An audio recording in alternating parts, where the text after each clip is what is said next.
There is a silence that comes before truth, a silence that echoes across deserts, temples, and forgotten scrolls. And if you listen closely, if you let the noise of the modern world fall away, you might hear a whisper carried from ancient stone. The whisper of Thoth. Who was he? A god? A man? A myth? Or perhaps something far stranger, an architect of wisdom itself, weaving knowledge into the fabric of human civilization? This is the story that every seeker of truth must confront. The full story of Thoth, the god of wisdom, writing, and hidden knowledge. A story buried beneath myth, religion, and time, but one that still breathes in the heart of every spiritualist searching for light. To begin, we must go back to ancient Chem, the land we call Egypt. Long before pyramids cast their shadows over the Nile, there was a sense that knowledge was not merely survival, it was power. The sun, the moon, the stars. They weren't just beautiful, they were mysteries that needed to be understood. And in this sacred pursuit of understanding, the Egyptians turned to Thoth. He was not like the other gods. Ra was the blazing sun. Osiris, the eternal king. Isis, the mother of magic. But Thoth, he was different. He was the mind that wove them all together. Depicted with the head of an ibis, or sometimes a baboon, Thoth stood for wisdom, truth, and the mysterious bridge between the divine and the human. He was said to have invented writing itself, giving mankind the gift of recording memory, law, and sacred ritual. Imagine that for a moment. Before words were etched into clay or carved into stone, all was fleeting. Then came the script, the record, the possibility of immortality through story. The Egyptians said this gift came from Thoth, and perhaps it is why we are still telling his story now.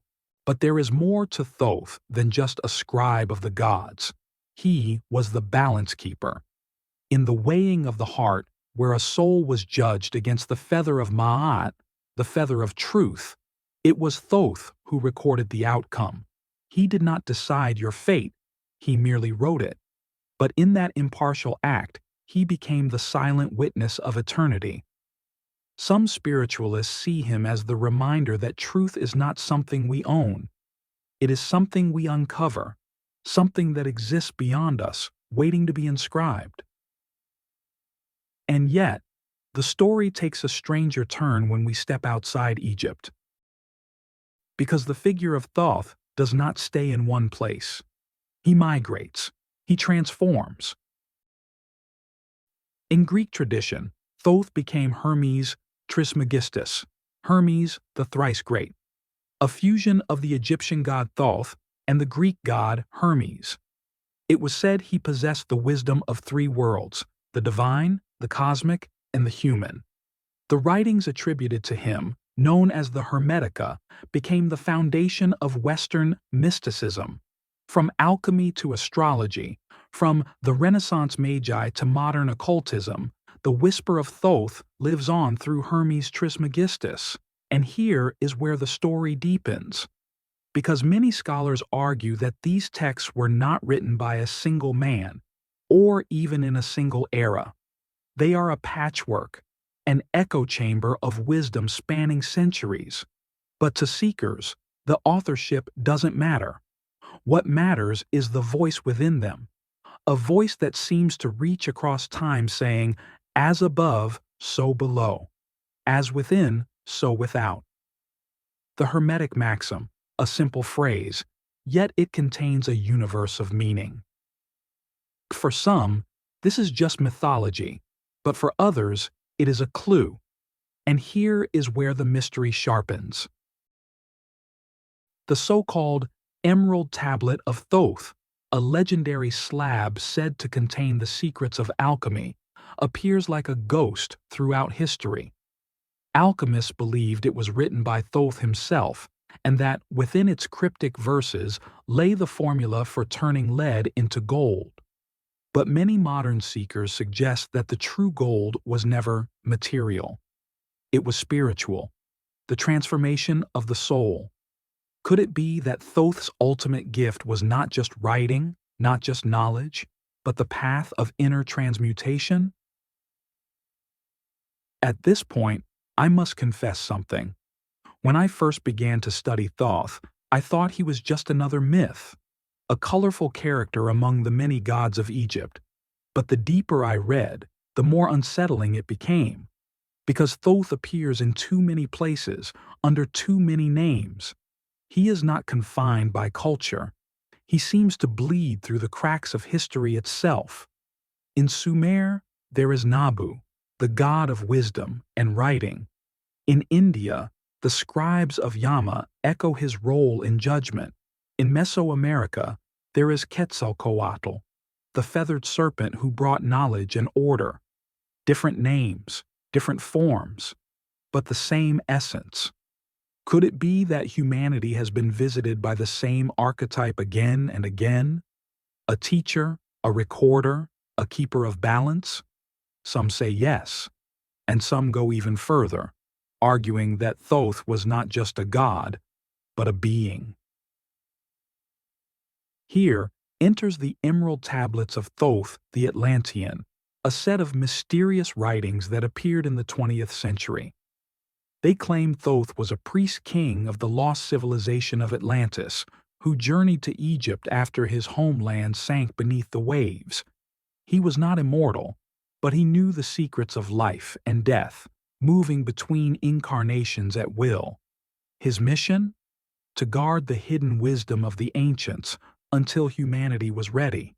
Now, many dismiss these writings as modern forgeries, and perhaps they are. But here's the haunting thing. When you read them, there is a strange familiarity, as though the words themselves carry a current of something beyond their origin. Could this too be part of Thoth's story? Or is it humanity projecting our longing for a forgotten golden age onto him? And yet, whether you believe or not, there is one undeniable truth.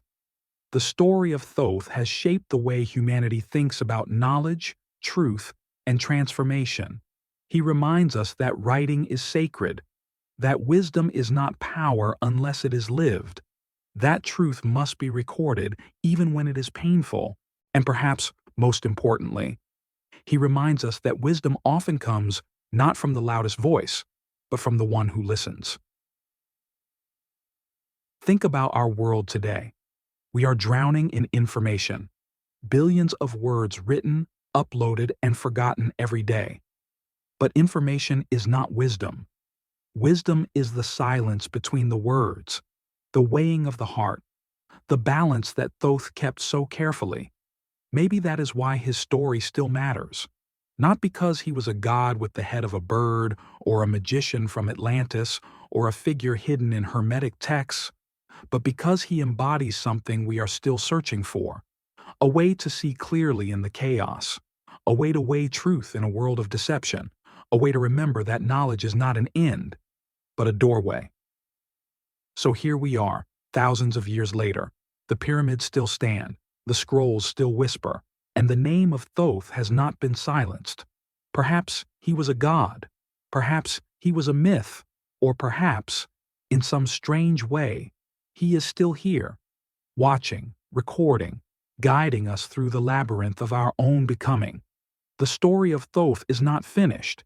It is written every time we seek truth over illusion, every time we choose wisdom over ignorance, every time we remember that as above, so below, and maybe, just maybe, when the scales of our own lives are weighed, it will be Thoth who records the outcome, not to judge us, but to remind us that, in the end, the only thing that truly matters is whether we lived in truth.